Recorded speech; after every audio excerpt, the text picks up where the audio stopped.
ఎందుకోసం వస్తుంది కేసీఆర్ గారికి అవినీతి మరక ఎవరి వల్ల అంటింది అలా? అది ఆలోచన చేసుకోవాలి కదా మనం కూడా.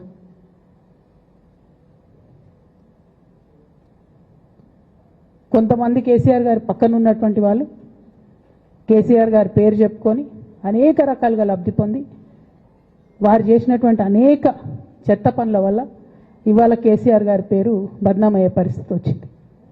అయినా మళ్ళీ వాళ్ళనే మోస్తాం, అయినా మళ్ళీ వాళ్ళనే ముందుకు తీసుకెళ్తామని అనుకుంటే పార్టీ ఎట్లా ముందటికి పోతుంది? ఒక బిడ్డగా నిజంగా నేను బాధపడతా ఉన్నాను. ఇవాళ 5 సంవత్సరాలు ఇరిగేషన్ మంత్రిగా చేసినటువంటి హరీష్ రావు గారిది మేజర్ పాత్ర లేదా దీంట్లో? అందుకే కదా కేసీఆర్ గారు వారిని సెకండ్ టర్మ్లో తప్పించిండ్రు. ఈ మొత్తం కాళేశ్వరం ఎపిసోడ్లో కేసీఆర్ గారికి మరక అంటిందంటే 2-3 వ్యక్తులు కారణం. మాజీ రాజ్యసభ సభ్యుడు ఒకలైతే, హరీష్ రావు గారు ఒకలైతే, మెగా కృష్ణారెడ్డి గారు ఇంకోడు, మెగానో బోగానో ఏదో. ఈ పెద్ద పెద్ద కాంట్రాక్టర్లు అందరితో కుమ్మక్కై కేసీఆర్ గారు ప్రజల కోసం ఆలోచన చేస్తే, నీళ్ల కోసం ఆలోచన చేస్తే, వీళ్ళు సొంత వనరుల కోసం, డెవలప్మెంట్ కోసం, ఆస్తులు పెంచుకోవడం కోసం ఆలోచన చేసి ఇవాళ మీ వల్ల రేవంత్ రెడ్డి లాంటి వ్యక్తి, తెలంగాణ ఉద్యమానికి సంబంధం లేని వ్యక్తి, కేసీఆర్ గారి కాలి గోటికి సరిపోని వ్యక్తి, ఆయన నిలబడి కేసీఆర్ గారిని చేయెత్తి చూపించి కేసీఆర్ గారి మీద సిబిఐ ఇవాళ నేను వేస్తా అని చెప్తున్నాడంటే కారణం ఎవరు దీనికి? నేను భరించిన, ఇదే హరీష్ రావు గారు, ఇదే సంతోష్ రావు గారు అనేక కుట్రలు చేసినా కూడా భరించిన. నా మీద ఓపెన్గా మీడియా మిత్రులందరితో రకరకాల మాటలు చెప్తే కూడా నేను భరించిన. నా పర్సనల్ అటాక్కి నేను ఎప్పుడు కూడా వాళ్ళను ఇంతవరకు పేరు పెట్టి పిలవలేదు, మాట్లాడలేదు. ఫస్ట్ టైం చెప్తున్నా నేను. ఎందుకోసం చెప్తున్నా? కేసీఆర్ గారికి ఈ వయసులో సిబిఐ ఎంక్వైరీ ఏందండి? ఎందుకోసం ఆ కర్మ పట్టింది? ఎందుకు భరించాలి? ఇటువంటి వాళ్ళని చూస్తూ ఎందుకోసం ప్రొటెక్ట్ చేసుకోవాలి?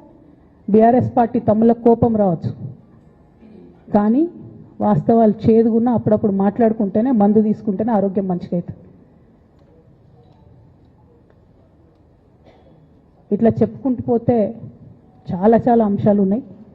వాటన్నిటి జోలికి నేను పోదలుచుకోలేదు. కానీ కేసీఆర్ గారు హిమాలయ పర్వతం అంత ఎత్తులాంటి పర్సనాలిటీ ఆయనది. ఆయనను చేయబెట్టి చూపించి అవినీతి అని అంటే నిజంగా చాలా బాధ అవుతూ ఉన్నది. ఎందుకంటే నా పెళ్ళప్పుడు నా పెళ్లి చేయడానికి కూడా ఇబ్బంది పడ్డటువంటి వ్యక్తి ఆయన. రాజకీయాలలో 40-50 ఏళ్ళు ఉంటే కూడా ఆస్తులు సంపాదించుకోలే కేసీఆర్ గారు. అనేక మంది వాళ్ళు మాట్లాడుతుంటారు, చాలా మాటలు మాట్లాడుతుంటారు, కానీ నాకు తెలుసు, నేను దగ్గరుండి ఆర్థిక పరిస్థితి చూసిన కాబట్టి ఎన్నడూ ఆయనకు ఆశ లేదు. అటువంటి మనిషిని పట్టుకొని సిబిఐ ఎంక్వైరీ ఇస్తాం, ఇదేస్తాం, అదేస్తాం. ఎవరు కారణం దీనికి అంతటికి? ఈ చేతగాని కాంగ్రెస్ ప్రభుత్వం మీ ఏసీబీ వాళ్ళు పోయి కాళేశ్వరంలో పనిచేసిన 3 ఇంజనీర్లను పట్టుకుంటే ఒక్కొక్క ఇంజనీర్ దగ్గర 100 కోట్ల ఆస్తులు వెళ్తే మీకు ఎందుకు ఎంక్వైరీ చేసే దమ్ము లేదు? వాళ్ళు వెనకాల ఎవరున్నారో ఎందుకు ఎంక్వైరీ చేస్తలేరు? ఖచ్చితంగా నేను ఇవాళ చెప్తా ఉన్నా, హరీష్ రావు గారు వెనక, సంతోష్ రావు గారు వెనక రేవంత్ రెడ్డి గారు ఉన్నారు. వాళ్ళని ఖచ్చితంగా కాపాడతారు అన్ని విషయాలను. వాళ్ళని ఏమనరు, వాళ్ళ గురించి ఏం మాట్లాడరు. బాణం ఎంతసేపు కేసీఆర్ గారి మీద ఉంటుంది. కేసీఆర్ గారిని మాట్లాడాలి, కేసీఆర్ గారిని బదనాం చేయాలి. కానీ దగ్గరుండి ఈ అవినీతి అనకొండలు బీఆర్ఎస్ పార్టీని ఏదైతే డిస్టర్బ్ చేసిండ్రో వాళ్ళని మాత్రం ఏమనరు. ఈ ఇంటర్నల్ అండర్స్టాండింగ్ అనేది ఎక్స్పోజ్ కావాలి. రేపటి నుంచి నేను ఛాలెంజ్ చేసి చెప్తున్నా కదా, రేపటి నుంచి ఏం మాట్లాడతారు తెలుసా?